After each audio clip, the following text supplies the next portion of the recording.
Presently, we are learning laws of the Beis Hamikdash so as to put ourselves in the frame of mind of the Beis Hamikdash, of Geula, of redemption, of Moshiach. I wonder that if in the time of Moshiach, are we going to be learning the laws which were applied only during time of exile? Because who wants to put himself in the frame of mind of exile?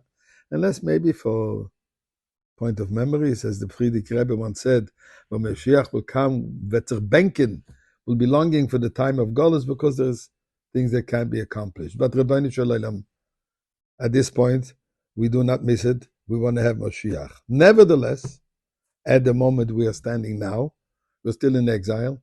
So tonight is Rosh Chodesh of Menachem Av.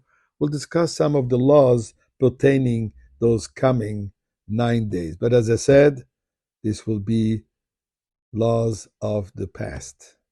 The present is Moshiach. But before this, let us say thank you to Hashem for bringing us into the Geula, because it's happening. Mizmor lesoido, riel adenu kol haaretz ivdu, sadenu b'simcha b'oi lefanav b'nono. Du kadenu elim hu asonu v'lo nachlam v'tzem marise b'oi shor b'seder chatzaretz b'sila. Hoidu levachu shemoi ki tov adonai le'olam chazdoi, v'yad doir v'doir emunasoi, and we give tzedakah. Tzion b'mishpat tipodeh b'shover b'tzedakah. We will be redeemed by giving tzedakah. So as I said, 9 days. These 9 days would actually half of the 10th day, the day after Tisha B'Av. Starting tonight, Rosh Chodesh, is the time where we intensify in the morning of the destruction of the first and the second temple. So there's a number of laws applied during these days, although there are different customs about it within the Ashkenaz community, the Sephardic community particularly, those who follow the Rambam's point of view. But let's just go through basically, and as I said, hopefully this will be laws of the past. So what we don't do, we don't eat meat, including poultry. We don't drink wine, including grape juice. The reason is because this is the time where they couldn't sacrifice the offerings in the temple anymore. And there was no wine libation. So to commemorate this, we refrain from eating it at this time. There's no an exception to this rule. Let's say if there is a circumcision.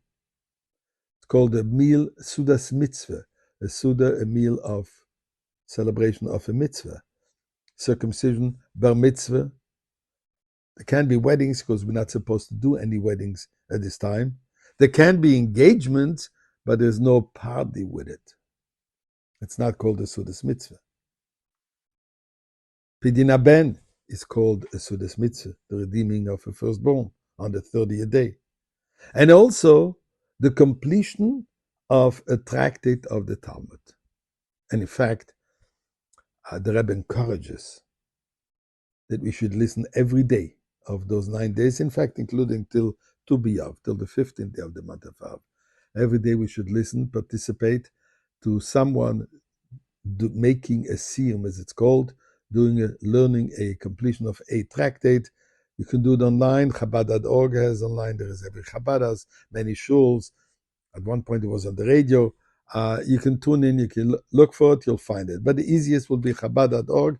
They have an exact schedule at what time of the day, there will be a few times, and you can and should participate in these studies. It's not about the eating the meat. The Rebbe said clearly, that's not my concern. My concern is to bring in simcha, which is permitted. Further, other things that we don't do,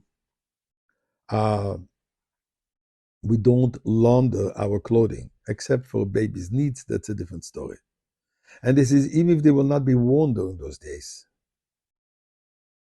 We do not also wear outer garments freshly cleaned, freshly laundered.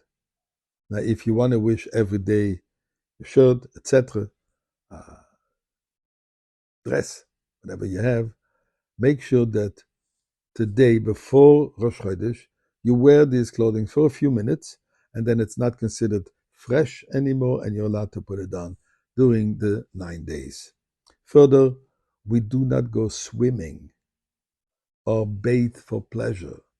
Keep for hygiene is okay, but for pleasure, bathing, etc., is not to be done during this time. You want to renovate your home, wait till after Tisha B'Av. Planting trees for shade and for fragrance is not permitted. If it's a fruit tree, you're allowed. So if you want to do fruit trees, I'm not sure how many people plant fruit trees, but this is permitted. Buy new clothing, also not. Or knit, or sew, or weave. Even if it's going to be worn after the 9 days, because these things bring pleasure. And this is a time where we minimize in pleasure. Sephardic custom, according to Maimonides, is only during the week when Tisha B'Av is. But in any case, we just went through this so as to remind us what we did last year. This year, Mirz Hashem, we will be celebrating with Moshiach in the Beis HaMikdash.